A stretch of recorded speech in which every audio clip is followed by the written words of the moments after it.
ये स्वरूप कौन है बताओ? श्री जगन्नाथ जी। ऐसे स्वरूप क्यों है इनका? इनके हाथ कहां हैं? इनके चरण कहां हैं? इनका मुखमंडल कहां है? जिन ठाकुर जी का बरहा पीड़म नटवर वपुः कर्णयो कर्णकारम,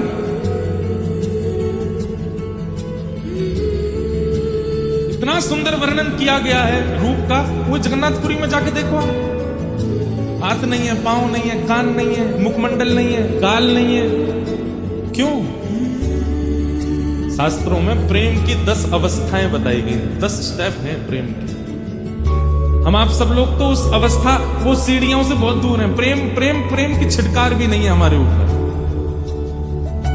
ब्रजवासियों की याद में श्री कृष्ण जब 10वीं अवस्था पार कर गए, तो प्रेम का स्वरूप होता है कि 10वीं अवस्था पार करते ही व्यक्ति का अंग पिघलने लग जाता है।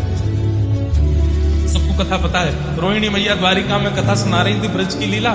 सारी पत्नियां बैठ करके सुन रही थी भगवान की, और सुनते सुनते सुनते सुनते तभी द्वारिकाधीश सुभद्रा जी और बलभद्र आकर के द्वार पर विराज गए और बैठ करके सुनने लगे। ब्रज की कथा सुनते ही ठाकुर जी की भुजाएं खड़ी हो गई और नेत्रबंद करके ठाकुर जी बार बार अपने हृदय को पकड़ के कहने लगे, अरे कोई ब्रजवासियों को ले आओ, मेरे हृदय से लगा दो, मोए ब्रजवासी इनकी बहुत याद आ रही है, कोई ब्रज के जन्म को लाके मेरे हृदय से लगा दो। और इसी विरह में 10वीं अवस्था प्रेम की पार हुई। ठाकुर जी का मुख पिघलने लगा, ठाकुर जी के हाथ पिघलने लगे, ठाकुर जी का श्रीअंग पिघलने लगा। तभी नारद जी को चिंता हुई। नारद जी दौड़ करके गए और रोहिणी मैया से जाके व्यास मंच पे बैठे कथा सुना रही रोहिणी मैया नेत्र बंद करके।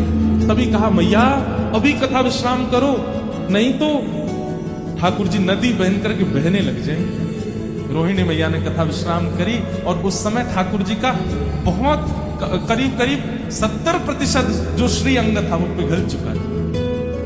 वहीं कथा विश्राम हो गई, तो वहीं रूप ऐसे ही रह गया ठाकुर।